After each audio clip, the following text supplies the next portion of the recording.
I've lived in California for most of my life, but I've never been to Joshua Tree. See, I didn't say anything this time.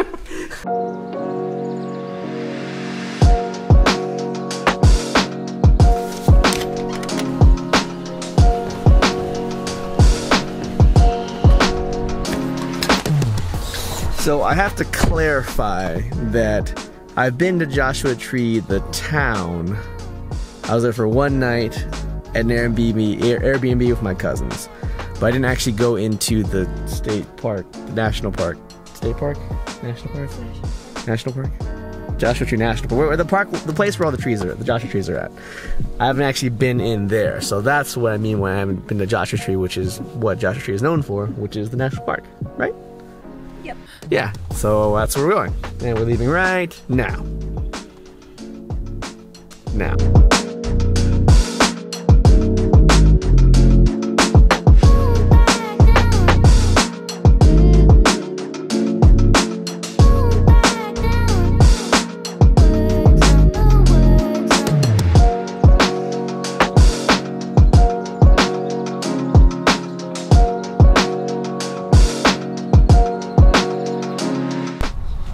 Made it to Joshua Tree.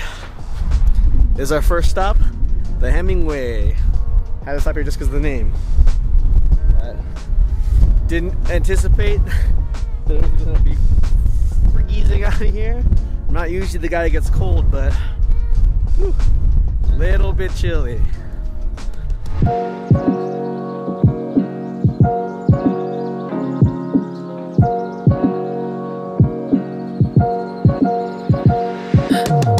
It is cold and we are not prepared for this day.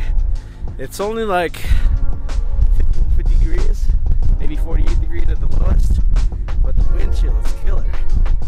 And we do not have the proper clothes for it. So first lesson, layers and the proper attire for being out in the elements. Otherwise though, really beautiful so far. Okay, I've switched the tire. A little bit better. I have a hood this time. It seems like the wind's died down a little bit. Don't think so. So from what I've gathered, only because I can't look things up on my phone because there's no service out here, Joshua Tree is a 3,000 kilometer national park that is basically made up of two separate deserts. The low desert, which is the Colorado, and the high desert, which is the Mojave. I'm sure you guys have heard of one, if not both of those deserts. And this national park filled with all these, you guessed it, Joshua trees. So second impression of Joshua Tree is that although it's kind of a desert, kind of an outdoor, basically, yeah, open desert, there's actually quite a bit of things to do here. Like hit all these separate hiking trails that we've been walking on. There's also a ton of rock formations and places to climb, especially if you're into extreme rock climbing. I'm not personally, because I don't think I'm coordinated enough for that.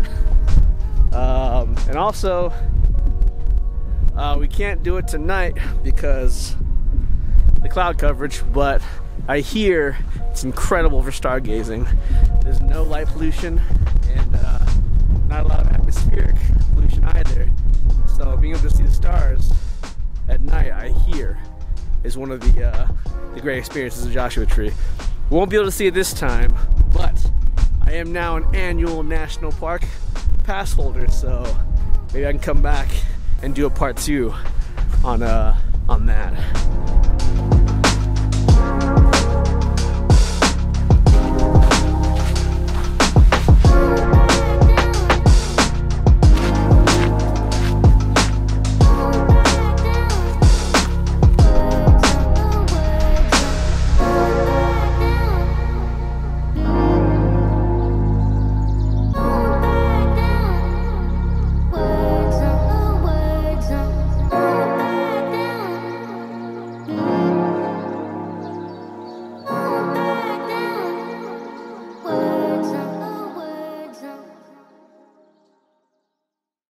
with all those things aside, the hiking, the climbing, stargazing, all the stuff that you can do here, all those things aside, I think that the magic and the essence of a place like Joshua Tree and other places like this around the world is that it's impossible to understand it without experiencing it in person. You know, these places are so big and they're so natural and they're majestic, and it's hard to understand what they feel like without being here to experience it in person.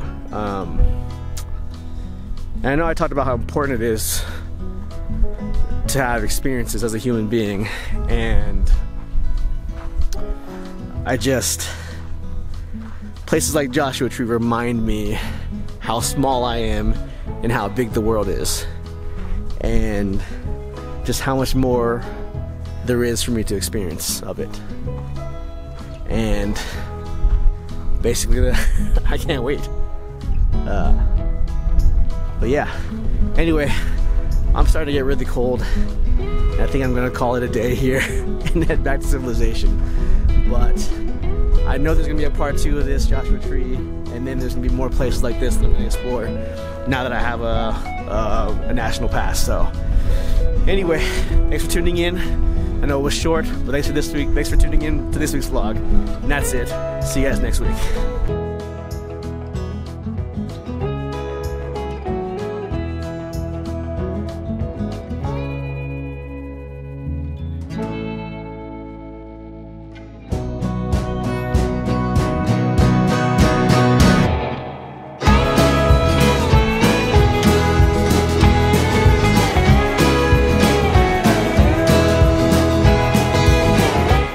Okay, back to the car. Wait, let me do a Tina run. Is that how she works?